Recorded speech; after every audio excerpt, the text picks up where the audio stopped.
नमस्कार प्यारे साथियों, आपका स्वागत है आपके अपने यूट्यूब चैनल टीचिंग टॉट में। फ्रेंड्स, जैसा कि मैंने कहा था अभी कि मैं बहुत ही जल्द एक उत्तर प्रदेश पुलिस और आरपीएफ के लिए प्रैक्टिस स्टार्ट करने जा रहा हूं।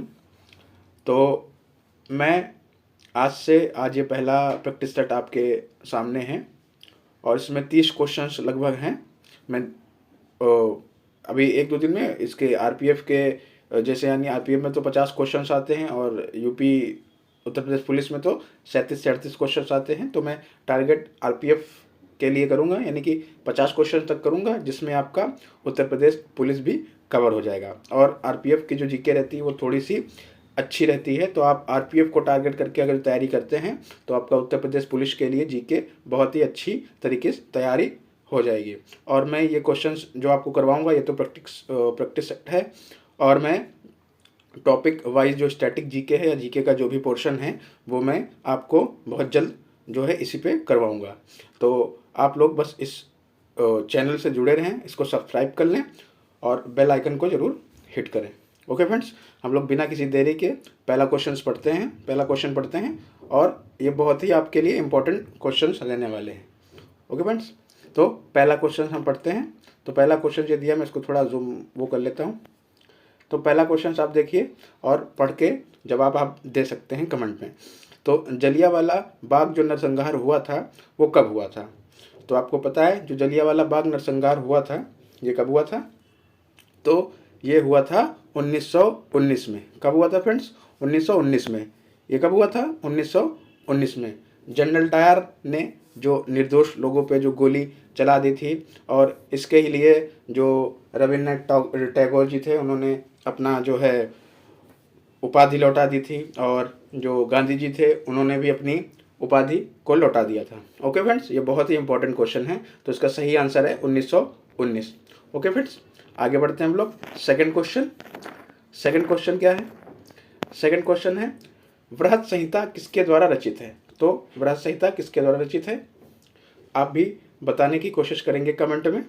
तो जो बृहत संहिता है वो वराहमिहिर के द्वारा रचित है। किसके द्वारा? वराहमिहिर के द्वारा रचित है। ओके फ्रेंड्स, आगे बढ़ते हैं हम लोग। नेक्स्ट क्वेश्चन जो है हमारा वो आप देखिए।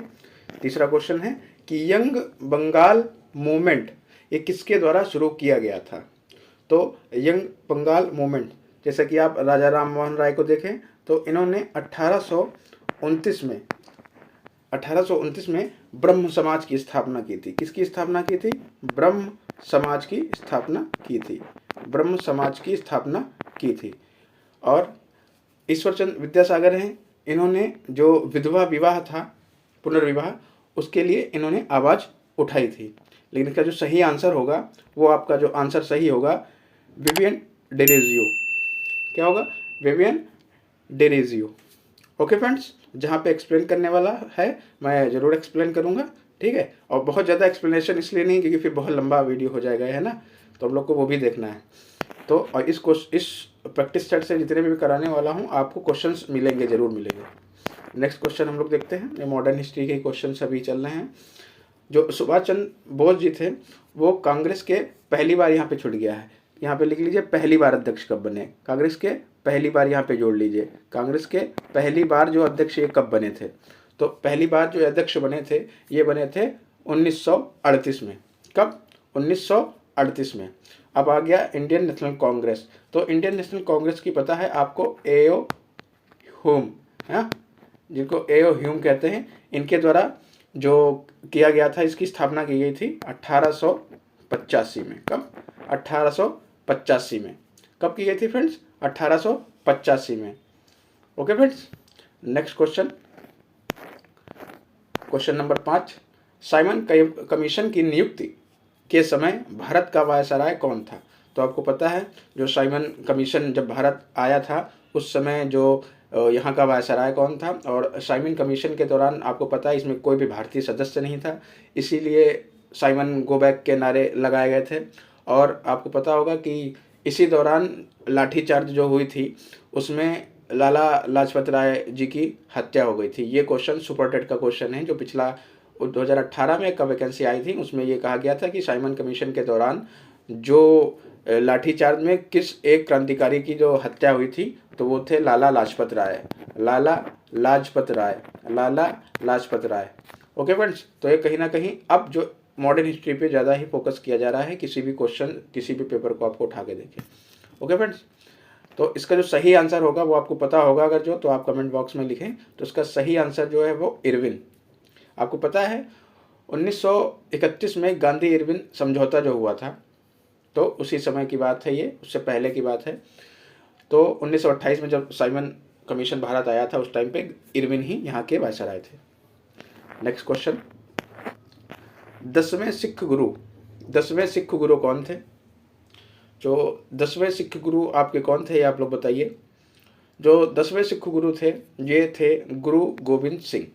कौन थे? गुरु गोविंद सिंह। कौन थे? गुरु गोविंद सिंह। आगे बढ़ते हैं हम लोग। नेक्स्ट क्वेश्चन, बहुत ही इंपॉर्टेंट क्वेश्चन, बहुत ही रिपीटेड क्वेश्चन, बार बार क्वेश्चंस में पूछा जाता है, बार बार विभिन्न परीक्षाओं में पूछा जाता है। और अभी मैं बता दूं, अगर जो बीपीएससी का जो भी पेपर होने वाला है ये, उसके लिए मोस्ट इंपॉर्टेंट क्वेश्चन आप लिख लीजिए। Most important question modern history का है ये। बीपीएससी का कोई भी क्वेश्चन होगा, बीपीएससी का जो पेपर होने वाले हैं अभी, उसमें से ये क्वेश्चन बहुत इंपॉर्टेंट को मार्क कर लीजिए आप। 100% आपको ये मिलेगा क्वेश्चन। तो गांधी जी का तो पहला सत्याग्रह आंदोलन ये कहाँ स्टार्ट हुआ था? तो ये स्टार्ट हुआ था, आपको पता है, चंपारण में 1917 में। कब? 1917 चंपारण। कहाँ पे स्टार्ट हुआ था? 1917 चंपारण में। ओके फ्रेंड्स, खेड़ा आंदोलन इन्होंने 1918 में किया था। 1918 में। कब? 1918 में। आगे बढ़ते हैं हम लोग। वीडियो की लेंथ बहुत ज़्यादा लंबी हमें नहीं करनी है। पानीपत की तीसरी लड़ाई कब हुई थी? तो पानीपत की जो तीसरी लड़ाई हुई थी, आपको पता है पानीपत की 3 लड़ाइयाँ हुई थी, उसमें जो तीसरी लड़ाई हुई थी वो कब हुई थी? तो पानीपत की जो तीसरी लड़ाई हुई थी वो आपकी हुई थी 1761 में। कब हुई थी? 1761 में। कब हुई थी? 1761 में। किसके बीच में हुई थी? तो मराठों एवं अहमद शाह अब्दाली के बीच। किसके बीच में? अहमद शाह अब्दाली के बीच में। मराठों एवं अहमद शाह अब्दाली के बीच में हुई थी। ओके फ्रेंड्स, बढ़ते हम लोग आगे। नेक्स्ट क्वेश्चन 9 नंबर, दुनिया का सबसे अंतर्राष्ट्रीय समुद्र कौन सा है? मतलब सबसे बड़ा कह सकते हैं, अंतर्राष्ट्रीय समुद्र कौन सा है? तो ये अंतर्राष्ट्रीय समुद्र सबसे बड़ा जो है वो आपका है कैस्पियन सागर। कौन सा? कैस्पियन सागर। कैस्पियन सागर जो है ये दुनिया का सबसे बड़ा अंतर्राष्ट्रीय समुद्र है।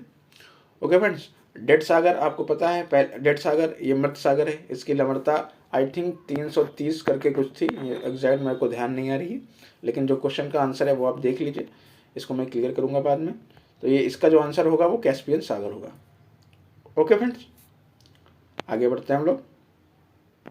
और अगर जो फ्रेंड्स बहुत तेज़, अगर जो ये लग रहा हो आपको कि मैं स्पीड में चल रहा हूँ, तो भी आप कमेंट में ज़रूर करिएगा, तो मैं धीरे पढ़ाऊँगा, मतलब स्पीड ज़्यादा ना करूँगा। बस मेरा उद्देश्य है कि कम समय में आपको अच्छे क्वेश्चन मिल जाए। मैं उन तरीके से नहीं कि 1 घंटा पढ़ाऊँ 30 क्वेश्चन करवाऊँ और फिर फ़ायदा क्या उससे। आपको यह है कि अच्छा सा कम समय में कंटेंट अच्छा मिल जाना चाहिए। किस नदी को तसांगपो और दिहांग नदी के नाम से भी जाना जाता है? तो ये आपको क्वेश्चन बहुत ही इंपॉर्टेंट है, ये भी क्वेश्चन कहीं ना कहीं रिपीटेड है बहुत सी परीक्षाओं में, तो आपको पता होगा। जिनको पता है वो कमेंट करें। मैं सिर्फ 5 सेकंड रुकता हूँ, 5 सेकंड के बाद आप आंसर, अगर जो 5 सेकंड में आंसर कर देते हैं तो ठीक, और ऑफलाइन में आप कमेंट करा करिए, क्योंकि लाइव तो वीडियो है नहीं, रिकॉर्डेड वीडियो है, तो आप ऑफलाइन में कमेंट कर दिया करिए, जो आंसर आप पढ़ रहे हो अगर कमेंट कर दिया करिए। तो इसका जो सही आंसर है वो ब्रह्मपुत्र है। ब्रह्मपुत्र। कौन? ब्रह्मपुत्र। आगे बढ़ते हैं हम लोग। और ये हमारे वहाँ से अरुणाचल प्रदेश से प्रवेश करती है ब्रह्मपुत्र। ये हमारे वहाँ कहाँ से प्रवेश करती है? ब्रह्मपुत्र जो हमारे वहाँ प्रवेश करती है वो अरुणाचल प्रदेश से करती है। कहाँ से? अरुणाचल प्रदेश। ये क्वेश्चन पढ़ते हैं हम लोग। सौर मंडल का सबसे छोटा ग्रह कौन सा है? तो आप बताएंगे फ्रेंड्स इस क्वेश्चन का आंसर, क्योंकि ये बहुत ही इजी क्वेश्चन है, हमें लगता है जो भी तैयारी कर रहा होगा उसको पता होगा। तो इस क्वेश्चन का मैं आंसर नहीं बताऊंगा, इस क्वेश्चन का आंसर आप लोग मुझे खुद देंगे।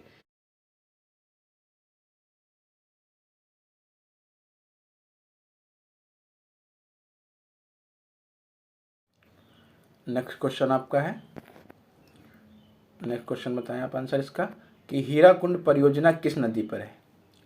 हीराकुंड परियोजना किस नदी पर है। तो जो हीराकुंड परियोजना है ये है महानदी पर। कहाँ पे? महानदी पर।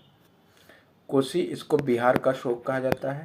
बिहार का शोक, बिहार का शोक कहा जाता है इसको, बिहार का शोक कहा जाता है। ओके फ्रेंड्स, हम लोग बढ़ते हैं आगे। 13 नंबर क्वेश्चन आपका जो है वो बताइए कि सुंदरवन एक क्या है। सुंदरवन एक क्या है। ये फोर्थ ऑप्शन इसमें छूट गया है तो इसको आप कर लीजिए इनमें से नहीं, इनमें से कोई नहीं। फोर्थ ऑप्शन आप क्या कर लें, इनमें से कोई नहीं। ओके फ्रेंड्स, इनमें से कोई नहीं, इनमें से कोई नहीं, इनमें से कोई नहीं। तो इसका आंसर आप बताइए कि सुंदरवन एक उदाहरण किसका है। तो आपको पता होगा सुंदरवन बहुत ही सबसे बड़ा डेल्टा जो इस पे बनता है, सुंदरवन में सबसे बड़ा ये वो है। तो सुंदरवन का, सुंदरवन ये कौन सा है, तो एक मैंग्रोव वन है। कौन है? Mangrove one. सुंदरवन क्या है? एक मैंग्रोव वन है जिसको दलदली बोलते हो। ओके फ्रेंड्स, पूरे दुनिया का सबसे बड़ा ये वो है डेल्टा। ओके फ्रेंड्स, किस देश से भूमध्य, बहुत इंपॉर्टेंट क्वेश्चन है ये, ज्योग्राफी का क्वेश्चन है कि किस देश से भूमध्य रेखा और मकर रेखा गुजरती है। तो आप बताइए किस देश से भूमध्य रेखा और मकर रेखा गुजरती है। तो इसका आंसर आपका क्या होगा, आप बताइए मुझको। तो इसका आंसर आप बताएं मैं, तो किस देश से भूमध्य रेखा और मकर रेखा गुजरती है। तो इसका सही आंसर जो होगा वो है ब्राज़ील। क्या होगा? ब्राज़ील। ब्राज़ील से भूमध्य रेखा और मकर रेखा दोनों गुजरती हैं। भूमध्य रेखा आपको पता है ये, और मकर रेखा ये होती है, ऊपर वाली कर्क होती है। ओके फ्रेंड्स, नेक्स्ट बढ़ते हैं हम लोग। 16 नंबर क्वेश्चन, मानव तस्करी एवं बलात्श्रम के मानव तस्करी एवं बलात्श्रम भारत के किस संविधान के भारत के संविधान के किस अनुच्छेद में। तो आप बताइए, जो बलात्श्रम है यानी आपको 14 साल से कम की उम्र के बच्चों को आपको किसी भी कल कारखानों में नहीं लगाना है, उसी के लिए है। तो मानव तस्करी एवं बलात्श्रम जो है ये किस अनुच्छेद के अंदर है ये आप बताएंगे। तो ये मानव तस्करी बलात्श्रम का मतलब, क्षमा चाहता हूँ, मानव तस्करी का मतलब है जो एक तरीके से वो होता है खरीदना या बेचना किसी टाइप का, मानव तस्करी जिसको बोलते हैं मनुष्य की, वो किस अनुच्छेद में है। तो वो अनुच्छेद, आई थिंक इसमें कुछ मिस हो रहा है, मैं कुछ भूल रहा हूँ, आई थिंक वो अनुच्छेद 23 है। इसको क्वेश्चन आप थोड़ा क्रॉस करें, इसको मैं देखता हूँ अभी कुछ में कन्फ्यूजन है या मुझको आंसर क्लिक नहीं कर रहा है। आंसर 24 अनुच्छेद तो नहीं, इसको आप रोक लीजिए, इसको मैं थोड़ा देखता हूँ फिर मैं आपको बताता हूँ। थोड़ा सा मैं कन्फ्यूज हूँ, इसके लिए क्षमा चाहता हूँ। नेक्स्ट क्वेश्चन देखते हैं हम लोग। अगला क्वेश्चन बहुत ही इंपॉर्टेंट क्वेश्चन, ये यूपी पेट का क्वेश्चन है। यूपी पेट शायद 2021 में क्वेश्चन पूछा गया है। पुरुषों और महिलाओं के लिए समान कार्य के लिए समान वेतन भारतीय संविधान के किस हिस्से में है। यानी जो पुरुष और महिलाओं के लिए समान कार्य के लिए जो समान वेतन होता है ये भारतीय संविधान के किस हिस्से में है। तो आपको पता होगा जो मौलिक अधिकार है ये 12 से 35 तक है।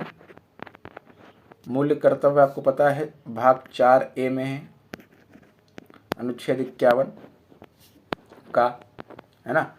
और संघ सूची, नीति निर्देशक तत्व, इसका सही आंसर क्या है आपका, नीति निर्देशक तत्व जो 36 से 51 तक है। कहाँ तक है? 36 से 51 तक। ओके फ्रेंड्स, नेक्स्ट क्वेश्चन देखते हैं हम लोग।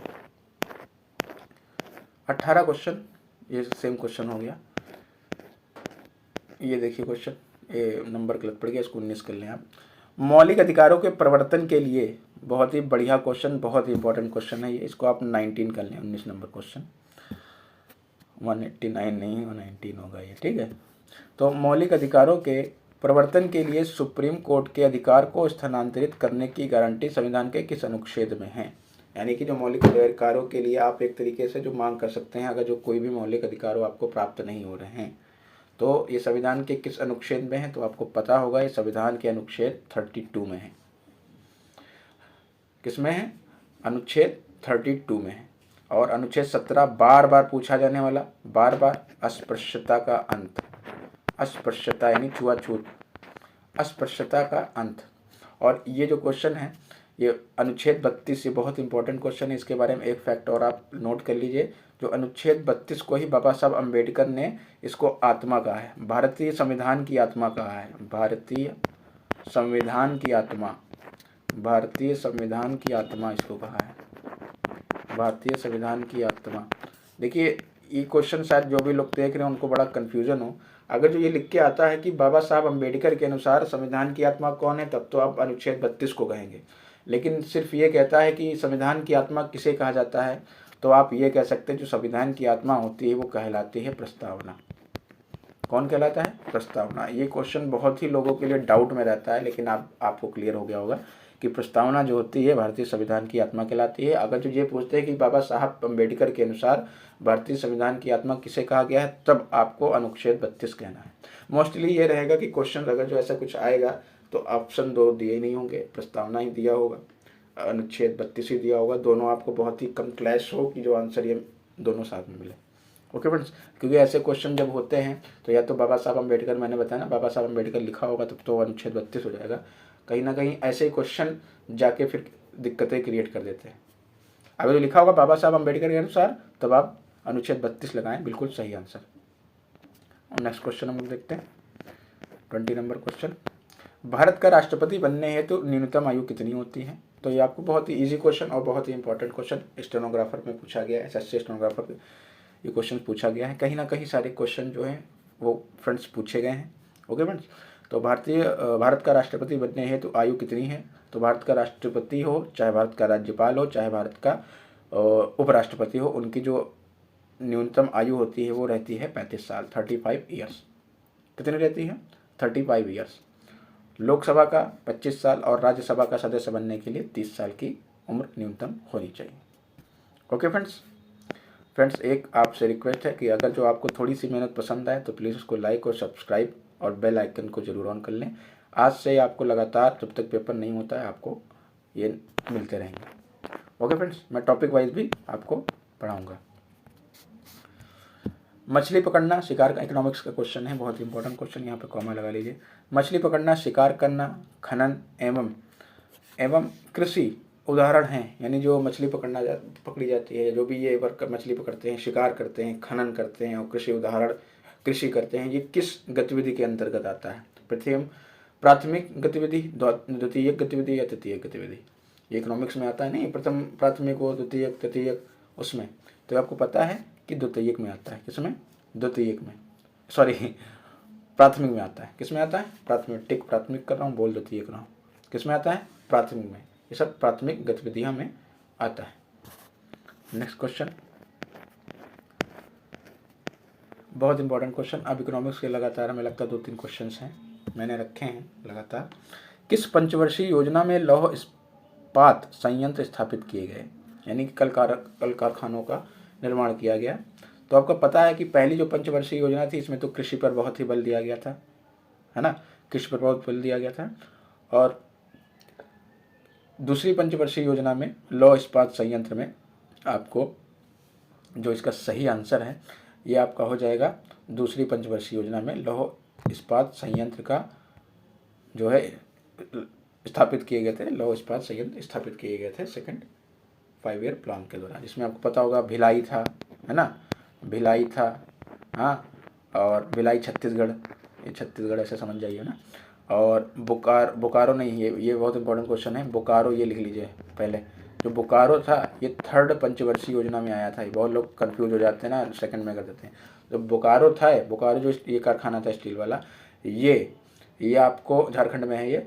ये थर्ड 5 ईयर प्लान में आया था। ये बहुत इंपॉर्टेंट है, आप इसको नोट करिए।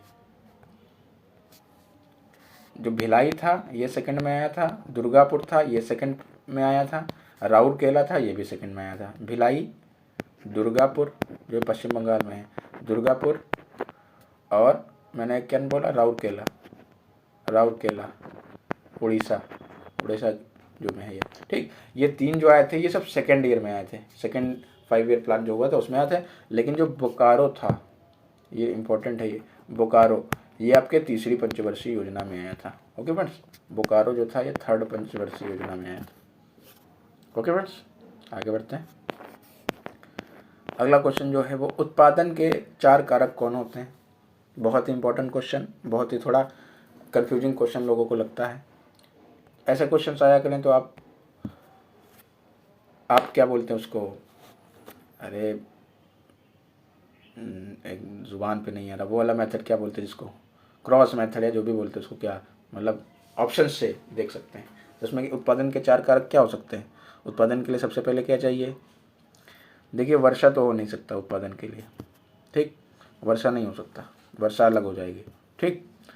तो और इसमें विद्युत भी नहीं हो सकता, क्योंकि उत्पादन के 4 जो प्राइम फैक्टर एक तरीके कह सकते हो, जो मोस्ट ज़रूरी होते हैं सबसे पहले एक तरीके, जैसे राज्य के लिए ज़रूरी होती हैं 4 चीज़ें, जनसंख्या, संप्रभुता, ये सब ऐसे ही इसके लिए। तो उत्पादन के जो 4 कारक हैं ये हैं होंगे आपके भूमि, श्रम, पूंजी और संगठन। कौन से, भूमि, श्रम, पूंजी और संगठन। ओके फ्रेंड्स, बहुत इंपॉर्टेंट क्वेश्चन है ये। आगे बढ़ते हैं हम लोग। 24 नंबर क्वेश्चन जो आपका है कि ग्लोबल वार्मिंग के लिए जिम्मेदार गैस कौन है। तो आपको पता होगा, अगर जो ग्लोबल वार्मिंग के लिए जो जिम्मेदार गैस है वो आपकी है CH4 और CO2, यानी मीथेन और कार्बन डाइऑक्साइड। कौन है, CH4 और CO2। ओके फ्रेंड्स, आगे बढ़ते हैं हम लोग। जो नेक्स्ट क्वेश्चन है कि कुनैन निकाला जाता है, यूपी टेट का बहुत ही फेवरेट क्वेश्चन। आप कोई भी पेपर उठा के देखिए तो मोस्टली ये मिलेगा आपको यूपी टेट में। तो कुनैन किससे निकाला जाता है, तो आपको पता होगा जो कुनैन होता है, ये जो निकाला जाता है, ये कुनैन होती क्या है ये बताइए।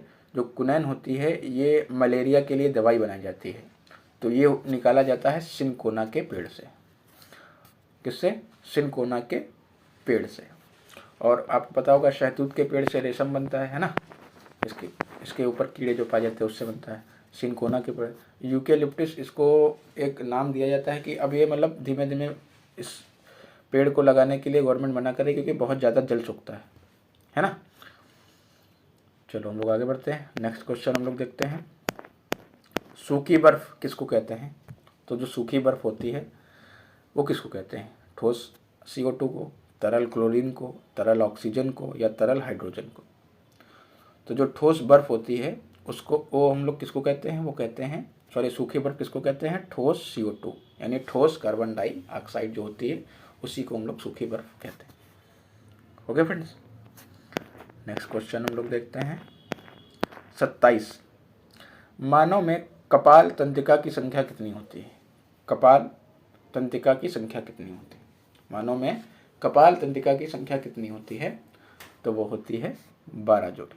कितनी होती है, 12 जोड़ी। कितनी होती है फ्रेंड, 12 जोड़ी। आगे बढ़ते हैं हम लोग। 28 नंबर क्वेश्चन, बहुत इंपॉर्टेंट क्वेश्चन है ये।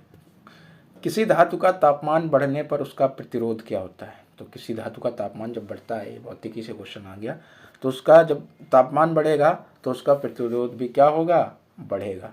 किसी धातु का जब तापमान बढ़ेगा तो प्रतिरोध अवश्य बढ़ेगा। ओके फ्रेंड्स, देखिए मैं वीडियो कितना एक तरीके से डायरेक्ट आंसर बता रहा हूँ। हमको ये नहीं करना कि अब मैं पढ़ूँ किसी धातु का तापमान बढ़ने पर उसका प्रतिरोध क्या होता है, फिर चारों ऑप्शन पढ़ूँ, तो क्या उसका कोई फ़ायदा नहीं है ना। बस आपको 2 सेकंड दे रहा हूँ कि आप आंसर करिए, देखिए, दिमाग लगाइए, फिर मैं आंसर बता रहा हूँ। क्योंकि कहीं ना कहीं चारों ऑप्शन बताने से ये रहता है, ज़रूरी है लेकिन कम टाइम में हमको करना है। क्योंकि चारों ऑप्शन पढ़ने से हमको तो दिख ही रहा कि हाँ 4 ऑप्शन दिए, आप पढ़ भी सकते हैं, अपने आप भी पढ़ सकते हैं, है ना। हमारा जो समझ नहीं आ रहा वो मैं पढ़ सकता हूँ। तो ये तो अपने अपना वो है ना कि हाँ पूरे पढ़ दिया, वीडियो की लेंथ दिखा दी 1 घंटा 1.5 घंटा, उसमें लग रहा कि हाँ बच्चों को क्वेश्चन बहुत अच्छे प्रोवाइड करा जा रहे हैं, बहुत ज़्यादा प्रोवाइड करा जा रहा है। ऐसा कुछ नहीं, कम टाइम में, वो आपको खुद ही पता चलेगा, कहना मेरा ज़रूरी नहीं है। तो किसी धातु का तापमान बढ़ने पर उसका प्रतिरोध भी बढ़ता है, ये बहुत अच्छा क्वेश्चन है। नेक्स्ट क्वेश्चन आपका 29 नंबर, राष्ट्रपति की शपथ किस अनुच्छेद में वर्णित है। बहुत ही अच्छा क्वेश्चन है, राष्ट्रपति से पता नहीं क्या है। अब पॉलिटी में, यानी राजनीति विज्ञान जिसको बोलते हो, यानी पॉलिटी में भैया, तो उसमें पॉलिटी में, तो इसमें क्या है, बहुत ही इंपॉर्टेंट क्वेश्चन, राष्ट्रपति, राज्यपाल, उपराष्ट्रपति, इससे जरूर क्वेश्चन पूछ रहे हैं। बहुत ही इंपॉर्टेंट क्वेश्चन, मतलब अब ये नीति नियम मौलिक अधिकार तो ये पूछते हैं, अब इतना नहीं रह गया। अब इधर आप रिसेंटली कोई पेपर देखें तो उपराष्ट्रपति, राष्ट्रपति, कैग, हाँ, और कैग हो गया, और चुनाव, सॉरी निर्वाचन आयोग, इस सबसे क्वेश्चन बहुत बनने हैं। तो इस पर आप थोड़ा सा ध्यान दे रहिए, क्योंकि इसमें क्वेश्चन आपसे मौलिक अधिकार वगैरह इंपॉर्टेंट क्वेश्चन जिससे पीछे आया था अस्पृश्यता का अंत, तो सब रट गए हैं एक तरीके से। तो अब इसमें बनाते हैं, शपथ बता दिया, बताओ कि पुनर्निर्वाचन कब होता है, ये सब बता देते हैं। तो जो राष्ट्रपति की शपथ है वो आप अनुच्छेद 60 में, किसमें, अनुच्छेद 60 में है। 61 में राष्ट्रपति का महाभियोग है, महाभियोग, राष्ट्रपति का महाभियोग। ओके फ्रेंड्स, नेक्स्ट क्वेश्चन, ये लास्ट क्वेश्चन है फ्रेंड्स। आज मैंने 30 ही क्वेश्चन डाले हैं, लेकिन जो है इसके बाद मैं क्वेश्चन बढ़ाऊंगा। एक क्वेश्चन तो रिपीट हो गया है, इसके लिए मैं क्षमा चाहता हूँ।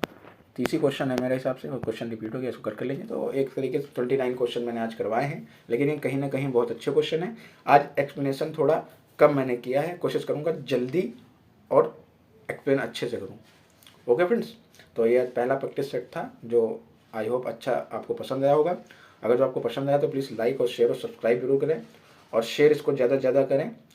और जो भी आपको समझ नहीं आता है, एक पेपर लेके बैठे, कॉपी नहीं लेके बैठे, एक A4 साइज का पेपर लेके बैठे, उस पर सिर्फ शॉर्ट में लिखें, पूरा लिखने की जरूरत नहीं है। अनुच्छेद 60 राष्ट्रपति की शपथ। Okay friends,